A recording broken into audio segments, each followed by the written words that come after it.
Hello, I am Darrell Jenks, and I'm going to be your host for today's Literary Stroll through Yokohama. I am the director of the State Department's Japanese Language and Area Studies Institute, which is in Yokohama, not too far away from where we're doing this tour. And the guest today is Burritt Sabin. Burritt is probably the world's foremost expert on Yokohama. I think probably is wrong, right, Burritt? You are the world's foremost expert. Thank you, Darrell. I've been promoted. And not only that, but Burritt has been living in Yokohama for well over 30 years, and every year he gives a lecture on the history of Yokohama to the students at the State Department's language school. And so today's walk is going to be the basis for the literary stroll through Yokohama, which our students will be required to repeat so that they can better understand the connection between contemporary literature and Yokohama. Burritt, could you say a few words about yourself before we start, please? Thank you, Darrell. Yes, Burritt Sabin here. It's a pleasure to have the opportunity to talk about something dear to my heart, Yokohama and literature. As Darrell said, I've been probably lived in Yokohama most of my life. It's a city that I consider my second hometown, my first being New York City. So it's with great pleasure I will be doing this today. And I have written a number of articles and a book on the subject, but I am still learning. I am humble. Thank you, Darrell. Okay, well, let's get started. We're here at the Choyomon, which is the Chaoyaman, for those of you who speak Chinese. It is the main entrance to Chinatown. Right now, we're facing the harbor, and we can see a ship and Yamashita Park just 2 blocks directly in front of us. So, as you listen to this, please turn around, and we're going to walk away from the harbor. Burritt, where's our first stop going to be? Our first stop will be the former site of the Carey Hotel.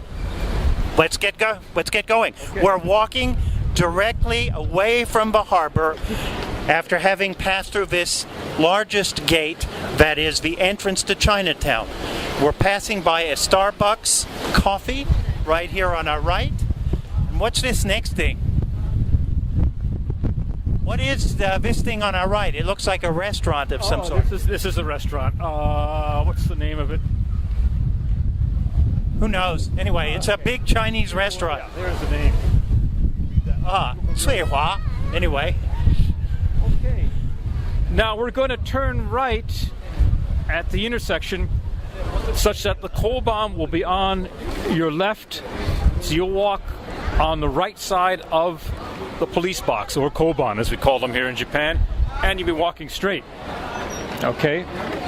And I imagine that when you do this tour, it will be as crowded as it is today.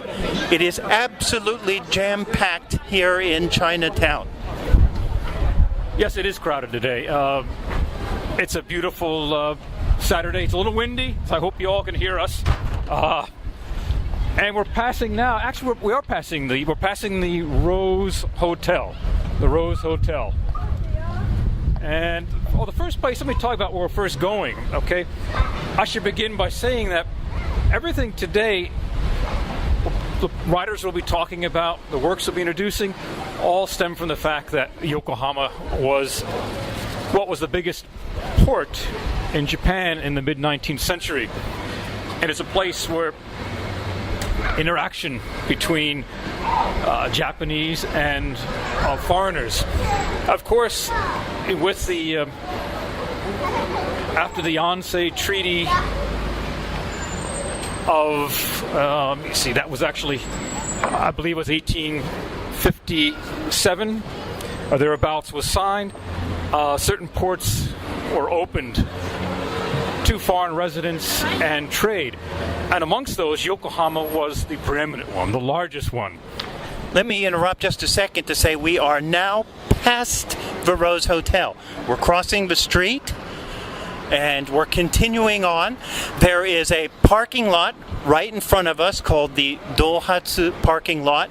If you don't read Japanese, you'll just have to take my word that that big P is a parking lot. Let's see, we have a souvenir stand here on our right. A funny triangular building on the left-hand side of the street. And we're coming up, on the main parking lot for Chinatown, this huge gaudy edifice right in front of us. Or actually, it's to the right of us. And we're going to walk past this parking lot. Please be careful as you listen to this so you don't get squashed by all the cars trying to park.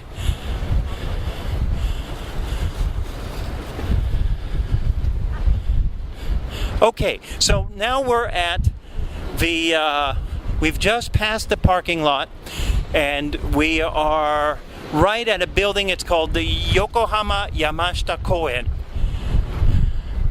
And there is the express delivery service here. So we're going to stand here for a moment and ask Bert, what in the world is the connection between this express delivery service and Yokohama literature? Absolutely nothing. Oh my goodness. So why are we here, Bert? Come on. We're here because what was here earlier. I was saying earlier, this is a preeminent port. This is a place where most foreigners in the 19th century first arrived in Japan. And one foreigner was arrived in April of 1890, and that was Lafcadio Hearn. Foreigners perhaps could be a way to misnomer because he later took Japanese citizenship and the name Koizumi Yakumo. So wait a minute. He did then what Donald Keene is doing today. Is that right? That's correct. Though Donald Keene has not yet taken a Japanese name, he probably will. But very, very similar. But Hearn did it much earlier than life than Donald Keene did. He did it, I think, probably for make it easier to get work. Made him eligible for jobs that would otherwise been, opened only to Japanese. But so he first came here in April of 1890, and he stayed at a place called Carey's Hotel, which is at this place, Yamashitacho 93. Okay, and it's a little, most people are not aware that there is a Yokohama connection with Lafcadio Hearn. This Carey's Hotel was actually it was not, well, if you give it stars, it's probably a 2-star hotel. For which reasons, it probably appealed to Hearn. He was not a pretentious man, nor was he at the time, very wealthy man. In fact, far from it. We could even describe him as, down on his uppers. But Carey's appealed to him for a number of reasons. One, it was run by a man named Carey, who was a mulatto, to use the term in the days, meaning he was, I think, part African and part Caucasian, mulatto. And Hearn himself was also kind of a mixture. He was, his father was Irish, and his mother was a swarthy Greek woman. So he was also a mixture. So, he felt comfortable here. Also, it's a place where you could come in and out without being noticed, really. And he liked being inconspicuous. He liked the freedom of movement, which it gave him. In fact, when he wrote a letter in 1894 to Basil Hall Chamberlain, who was actually one of his mentors. Chamberlain was a scholar. It was of linguistics at Tokyo University. And this is what he wrote to Chamberlain about Carey's Hotel. An atmosphere of sailors and sealers and mates and masters of small craft in a salty medium of water dogs. If they don't drink too much, I get along splendidly with roughs. Very, very colorful letter, very, very Hearn-like. Okay, so Hearn actually stayed here for quite a long time, from April to August. This made his base, and he made forays into the surrounding countryside. And actually, I said earlier, he didn't have any money. Partway through, he ran out of money. He took a job, as many foreigners do in Japan, teaching English to the a young boy named Edward Clark. Okay, he became his tutor, private tutor. But so Hearn made forays into around Yokohama. He went to Enoshima. He went to Kamakura. And actually, while he was here in Yokohama, first he finished an article for Harper's Magazine, which had actually first dispatched him to Yokohama. And Hearn was always getting in arguments with his editors, got in a fight with his editor, and quit. That sounds like Bert Sabin. That's why I'm here, okay? Yes, I was an editor, actually. I was fighting with the writers. It's the reverse. Deadlines. But actually, the very first thing he wrote, and that was an essay included in the book, was an essay entitled My First Day in the Orient. Okay? And he also, another Yokohama-based story was the writings of Kobo Daishi. Still another one, A Pilgrimage to Enoshima. Still another one, At the Market of the Dead.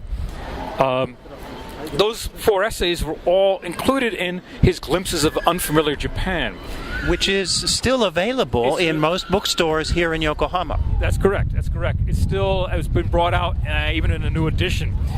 It was a bestseller then, and it still is widely read. My First Day in the Orient is actually, it could be criticized as being somewhat naive, but there are also the Hearnian flourishes. There's some good description in there. And you also get a glimpse of the man. Also, he knew a lot about Buddhism already before he came. He knew about Hokusai. He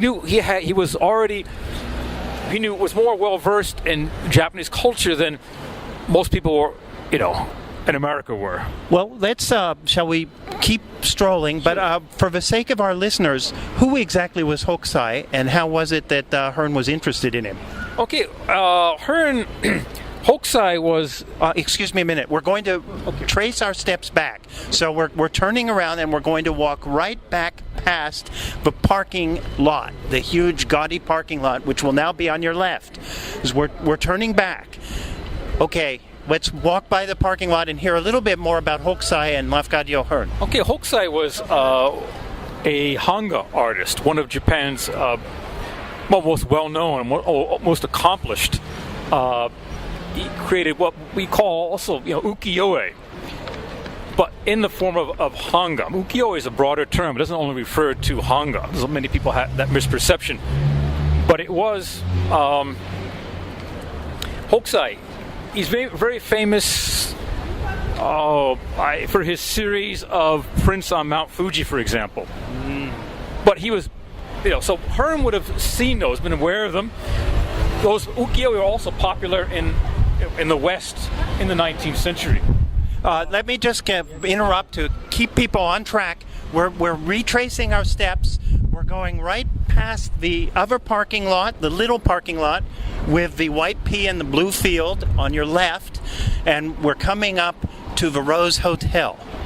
Okay, and Hearn first was exposed to Japanese culture in a big way at an exhibition in New Orleans in around 1878, and he was fascinated by the Japan exhibit at this exposition. Spent a lot of time there. He was working as a journalist and wrote,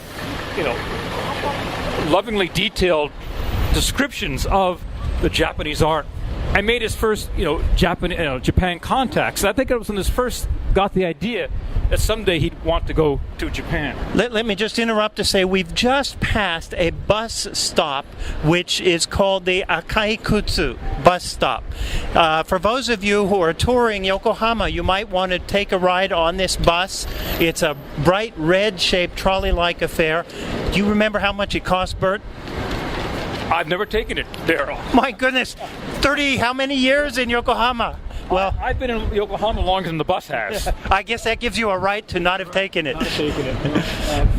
I like the bicycle in Yokohama. Bicycle is a great way to get around. It's also a very walkable city, so I hope you do take this little walking tour when you have the chance. Okay, so we've now walked past the Chongqing Hotel here, and we're back at the police box on the right, And we have here a little hand-reading, fortune-telling stand on your left.